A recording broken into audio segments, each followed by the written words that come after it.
Bonjour, vous écoutez le podcast de New Deal of Work réalisé par Brightness, Châteauforme et Beaumont.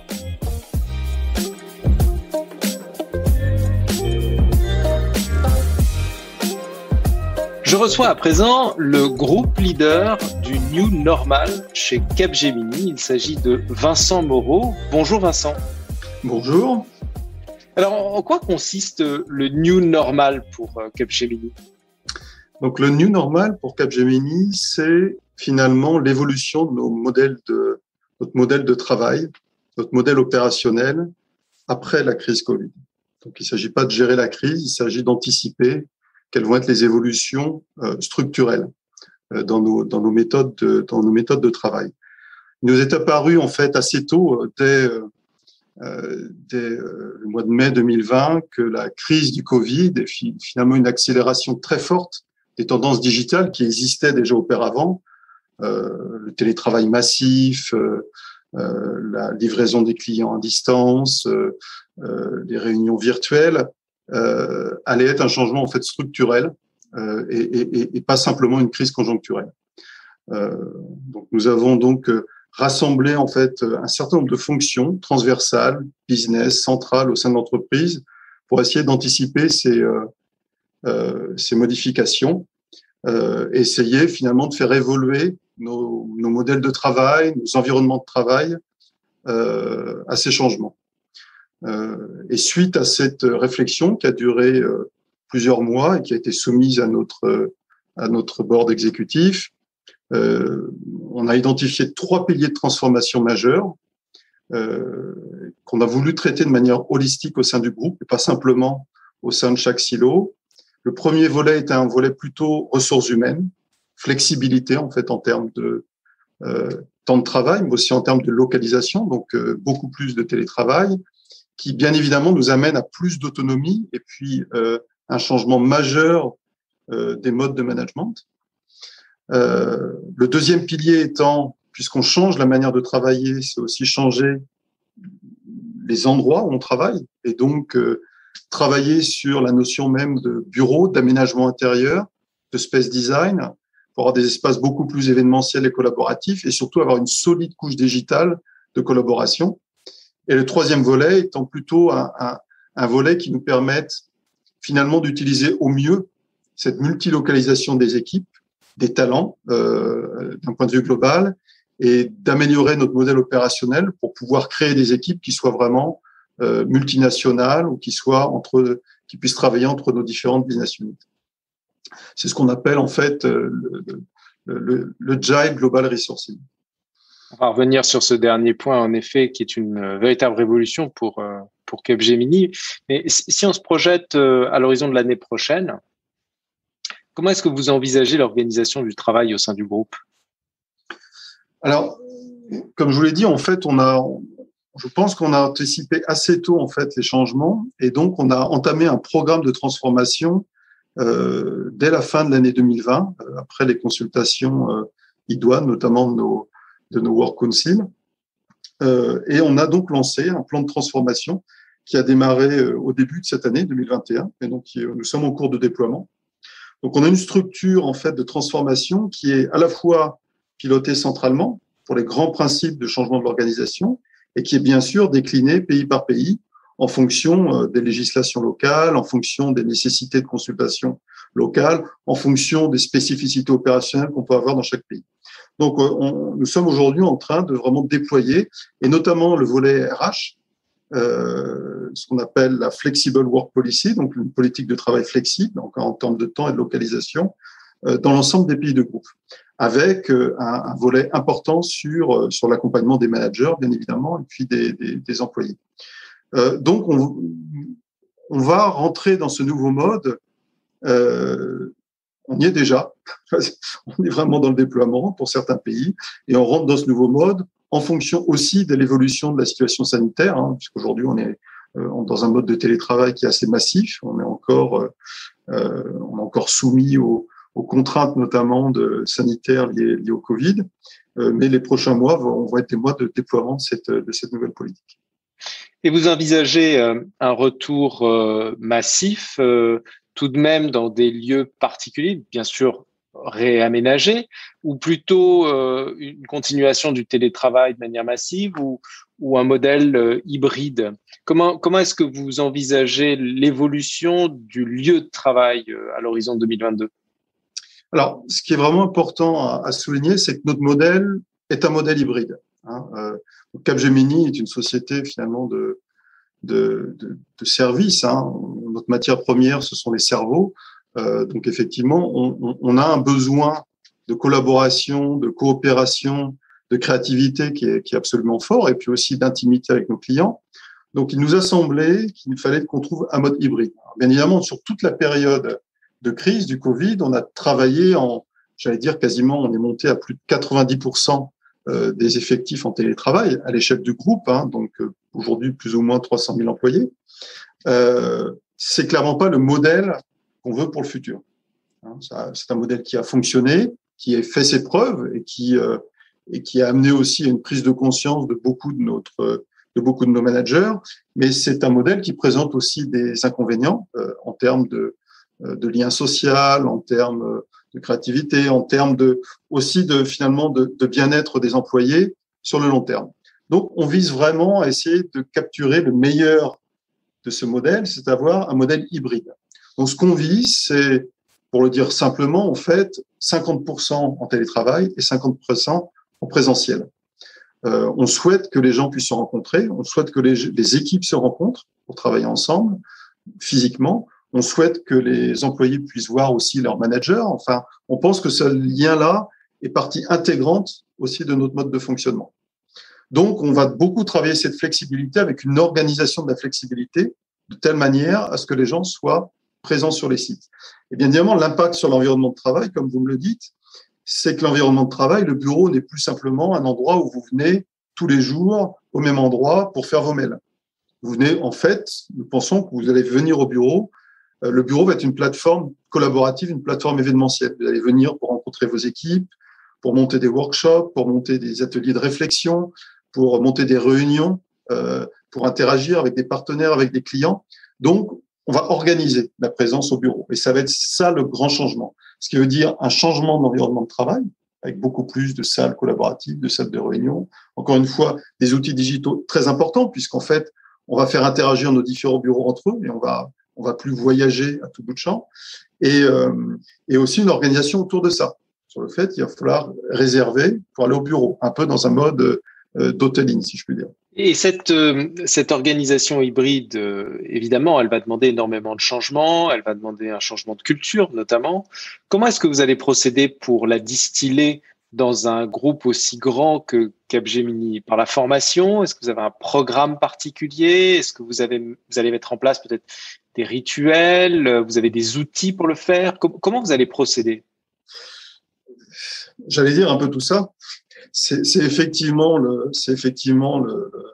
l'enjeu primordial en fait de cette transformation. C'est un changement à la fois des comportements, de l'autonomie perçue de nos employés, de l'organisation de chaque employé, et puis finalement du style de management. On va chercher un management beaucoup plus par les résultats que par la présence. On va demander aux gens de s'organiser pour être autonomes. Donc, ce qui veut dire des délégations plus claires, des énoncés plus clairs en termes de direction stratégique auprès des employés, en termes de résultats, en termes d'attente. C'est pas un modèle où chacun fait ce qu'il veut, c'est un modèle où les résultats attendus de chacun sont beaucoup plus clairement énoncés et que les gens sont mesurés en fonction de ce qu'ils produisent et en fonction de ce à quoi ils contribuent. Alors, comment on va faire? Effectivement, c'est un sujet. C'est pas non plus un modèle qui est tout à fait nouveau. C'est déjà une transformation qui est engagée depuis des années dans beaucoup de grands groupes, mais qui a été brutalement accélérée.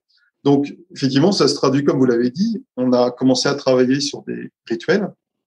Donc, la première chose, ça a été effectivement de constituer des familles de rituels qui permettent,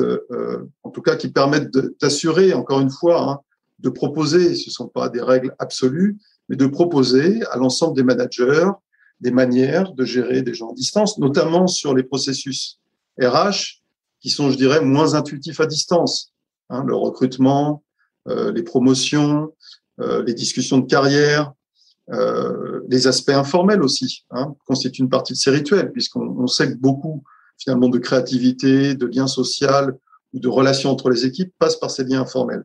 Donc, on va essayer de mettre en place, et on a essayé de formaliser, le mot est un peu fort, mais en tout cas de décrire tout un tas de bonnes pratiques qu'on a finalement qu'on a apprises au cours de la crise Covid pour en faire en fait des recommandations en termes de rituels, de management, de réunion des équipes. Ça, c'est un premier sujet. Je vous interromps pour essayer de creuser ce point. Est-ce que vous pouvez nous donner un exemple de rituel, de pratique que vous ne faisiez pas avant la crise et que vous avez commencé à faire et qui s'est installé aujourd'hui au sein du groupe, un rituel, une bonne pratique?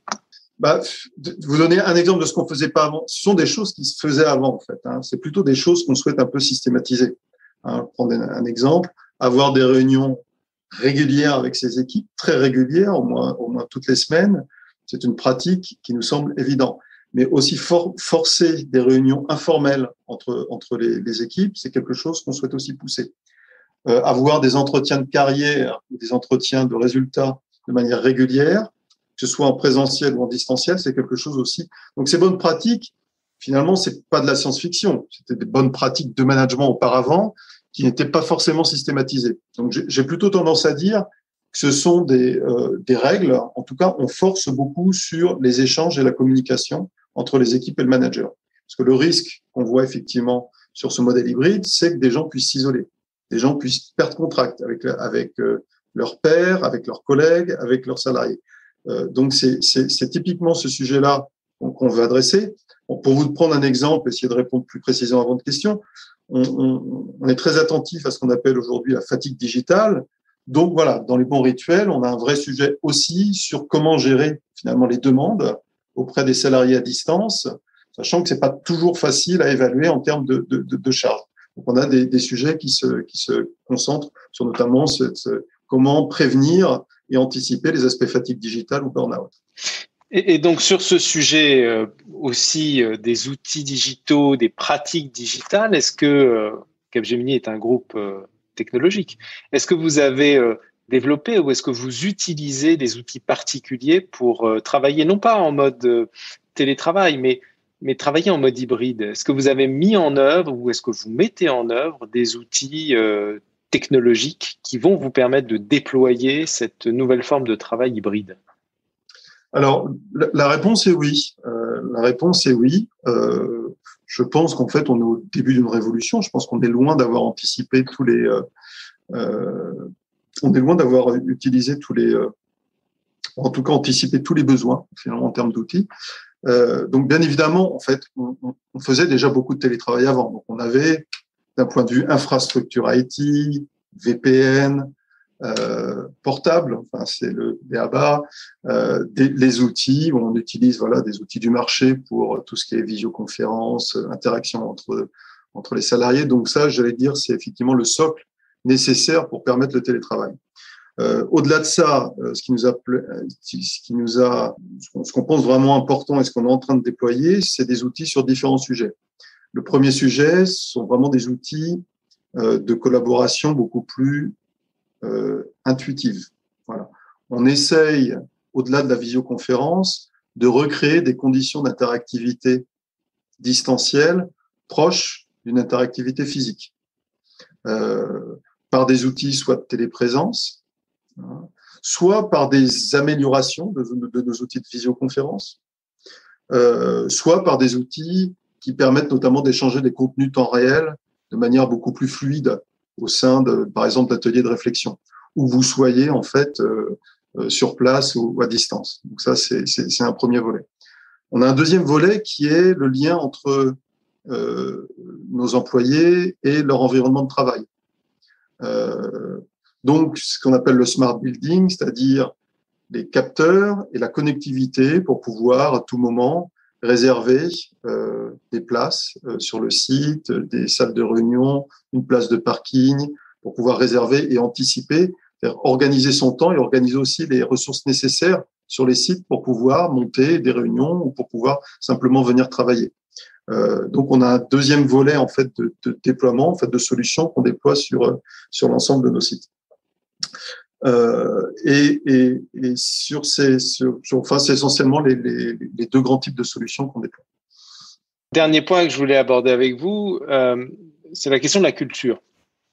Parce que Capgemini est un groupe mondial, c'est un groupe qui est présent sur tous les continents, et j'imagine que avec cette crise, vous avez vécu des disparités de réaction, des disparités aussi d'adaptabilité des équipes en fonction des cultures à cette nouvelle donne, à ce new normal. Est-ce que ce passage en mode hybride, finalement, au regard du fait que Capgemini est mondial et multiculturel, est un accélérateur ou est-ce que c'est un frein? Je pense que c'est un accélérateur. Je pense qu'on est au début d'une révolution.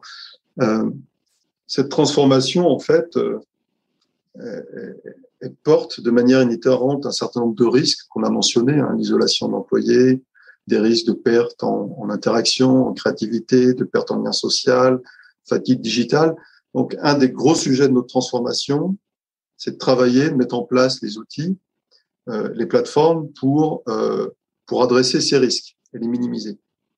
Mais de l'autre côté, elle porte tout un tas d'aspects qui sont extrêmement positifs et qui ont été reconnus en termes d'autonomie finalement des salariés, en termes finalement de ressenti des salariés, en termes de bien-être, d'organisation personnelle, en termes d'environnement. On s'aperçoit qu'on gagne à la fois en productivité parce que les temps de déplacement sont largement réduits, mais aussi que notre empreinte carbone diminue de manière massive, tant sur la réduction drastique des déplacements locaux, les gens qui vont au bureau ou internationaux, mais aussi finalement sur notre empreinte en termes d'immobilier. Donc au final, en fait, pour moi, c'est un vrai accélérateur. Et c'était le troisième volet qu'on a mentionné, ce qu'on appelle nous le Anyone, Anywhere, qui nous permet vraiment de constituer des équipes internationaux pour vraiment aller chercher les talents ou les expertises nécessaires aux besoins des clients exactement là où elles sont, et comme le client le souhaite, soit en termes de proximité, soit en termes d'expertise. Donc ça nous permet effectivement d'être beaucoup plus agile, rapide à répondre à des demandes clients, en utilisant en fait des pools de ressources, d'experts ou de consultants de manière globale, tout en utilisant et de manière assez large ces outils digitaux. Donc pour moi, c'est un accélérateur. Et on voit bien que les candidats maintenant, en fait, le monde du travail s'adapte très rapidement à cette nouvelle donne. Et on voit bien l'évolution à la fois dans les candidatures sur les gens qui souhaitent effectivement commencer en télétravail et qui réfléchissent aussi à la manière dont ils interagissent avec le travail, où ils vont habiter, comment ils interagissent avec leur entreprise. Donc je pense que c'est une transformation de fond qu'il nous faut accompagner. Oui, c'est une révolution même du modèle de Capgemini. À partir du moment où vous avez ces ressources à disposition dans le monde entier, que vous pouvez mobiliser sur des projets qui eux-mêmes sont localisés dans le monde entier, on peut comprendre effectivement que c'est un changement de modèle majeur. Et c'est dans ce sens que vous dites que c'est une révolution bénéfique, finalement, pour le modèle de Capgemini. Absolument. De notre point de vue, enfin, une des forces du groupe Capgemini, c'est une présence qui est effectivement forte. Si on compare par rapport à certains de nos compétiteurs, qui sont, par exemple, beaucoup plus indiens, on a une présence européenne, américaine, indienne très forte. Donc, on a une présence mondiale qui est forte. Alors, ça porte un risque aussi, qui est un risque de fragmentation des expertises. Donc, cette transformation, pour nous, est une vraie opportunité de continuer à utiliser notre force, c'est-à-dire nos compétences, nos équipes dans tous les pays où le groupe opère, tout en ayant justement la capacité d'utiliser aussi ses compétences et ses talents et ses expertises de manière transversale et de manière internationale. Donc, c'est en ça qu'on pense que c'est une opportunité importante pour nous. Merci beaucoup, Vincent. Je vous en prie, avec plaisir.